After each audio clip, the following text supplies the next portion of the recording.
Olá, sou Paulo Eduardo e nós estamos chegando para mais um estudo aqui no canal Minuto Missionário. Seja muito bem-vindo.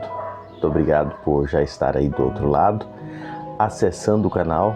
Eu quero dizer que você seja bem-vindo.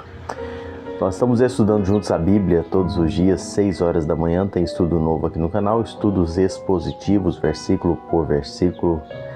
Quero convidar você a permanecer até o final do vídeo e depois deixar aí o seu gostei ou não gostei, interagir conosco. Nós estamos numa sequência de estudos já, há vários meses, estudando o livro de Atos dos Apóstolos. E nós estamos no capítulo 8 e eu quero convidar você agora a me acompanhar em mais um estudo. Vamos juntos. Nós estamos então, como eu disse, no capítulo 8 de Atos dos Apóstolos. Hoje eu quero pensar em versículos 4 e 5, onde nós temos aqui algumas orientações, instruções sobre a evangelização avançando. Nós estamos no momento de uma perseguição sobre a igreja, os cristãos sendo dispersos e a evangelização acontecendo através dos leigos. Aqui nós tínhamos os apóstolos, não é? Mas agora os irmãos espalhados, eles estão evangelizando. Olha o versículo 4 e 5 do capítulo 8 de Atos. Entre mentes, os que foram dispersos iam por toda parte pregando a palavra. Filipe, descendo à cidade de Samaria, anunciava-lhes a Cristo. A evangelização, ela alcança o mundo quando é uma grande força leiga. A perseguição dispersou os crentes e eles saíram pregando. Eles estavam todos em Jerusalém, começou a perseguição e eles espalharam. Nós falamos isso aqui anteriormente. E nesse espalhar, eles foram pregando. Eu já disse aqui que a perseguição faz com a igreja o que o vento faz com a semente, espalha, né? E aumenta a colheita dessa forma. Os cristãos de Jerusalém, eles eram as sementes de Deus e a perseguição foi usada por Deus para plantá-los em outros solos, a fim de que dessem frutos. Aonde esses cristãos iam sendo espalhados, ali pregavam o evangelho e ali iniciavam pontos de reunião, de pregação, e a igreja foi espalhando a partir daí. Amados irmãos, a evangelização realizada pela igreja, ela não é um programa, ela não é um estilo, ela não é uma programação de final de semana, mas ela é um estilo de vida, deve ser o estilo de vida da igreja. A evangelização é um projeto de Deus. O próprio Senhor disse: ide por todo o mundo, pregai o evangelho a toda criatura. É todo o mundo, é toda a igreja, é toda criatura. Em cada geração, a evangelização, ela não é apenas um programa da igreja. Ela precisa fazer parte da vida da igreja.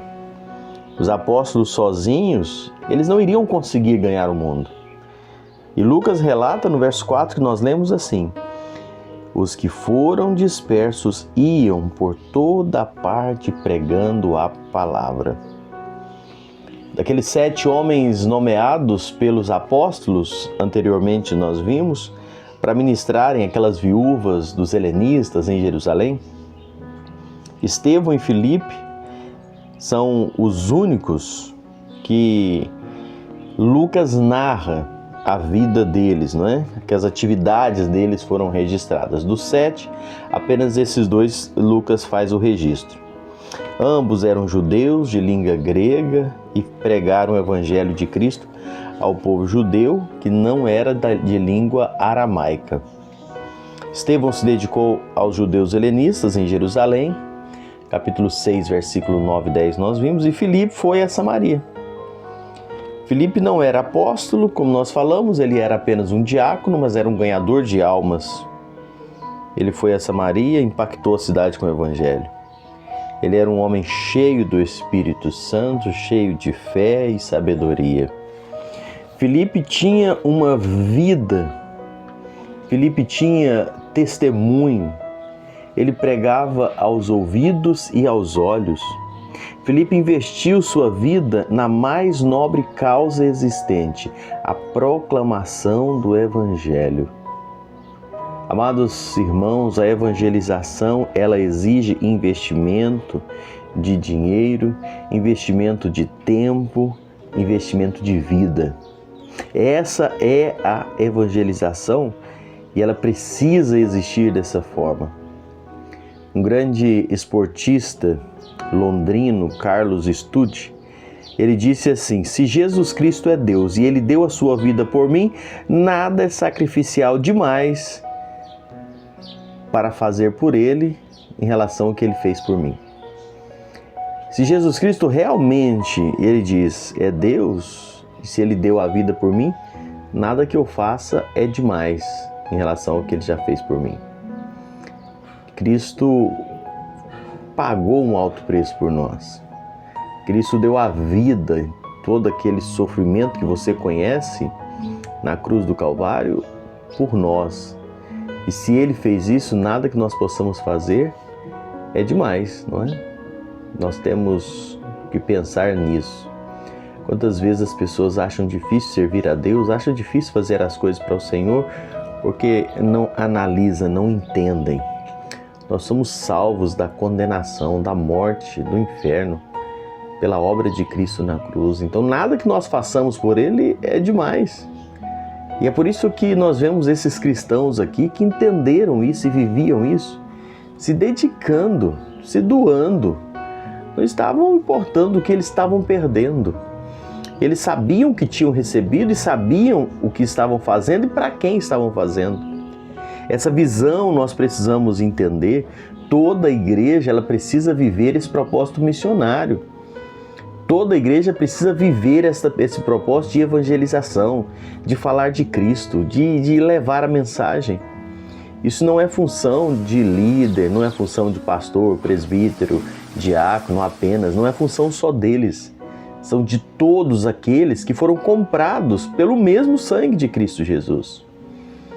E nós temos que trazer esta responsabilidade para nós. Quem não é um agente missionário, é um campo missionário. A igreja que não evangeliza, ela precisa ser evangelizada, porque ela não entendeu o sentido da salvação.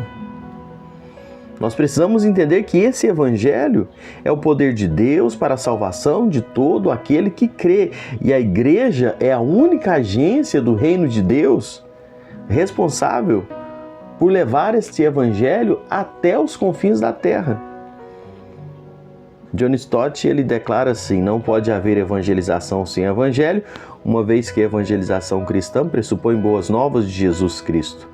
A evangelização eficaz se torna possível apenas quando a igreja recupera o evangelho bíblico e a confiança em sua verdade, relevância e poder.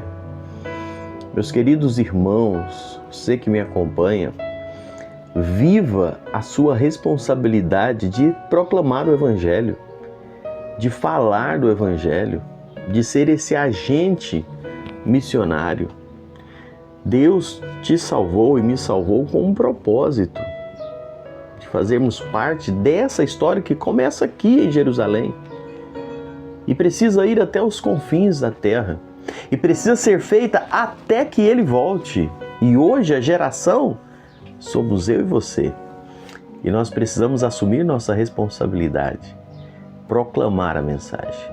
E entenda uma coisa, como diz aquele esportista londrino, nada que nós façamos chega nem próximo daquilo que Cristo já fez por nós. Se nós entendemos isso de fato, nós nos dispomos a servi-lo, entregamos a Ele e precisamos saber, quem tem que levar essa mensagem somos nós que já conhecemos. Só a igreja, só os salvos, só aqueles que já experimentaram, têm essa capacidade de passar para o outro essa mensagem do Evangelho. Se você já tem Cristo como Salvador, a responsabilidade é sua também. Deus nos abençoe, nos capacite, nos desperte para essa responsabilidade. Até o próximo encontro, se assim o Senhor nos permitir.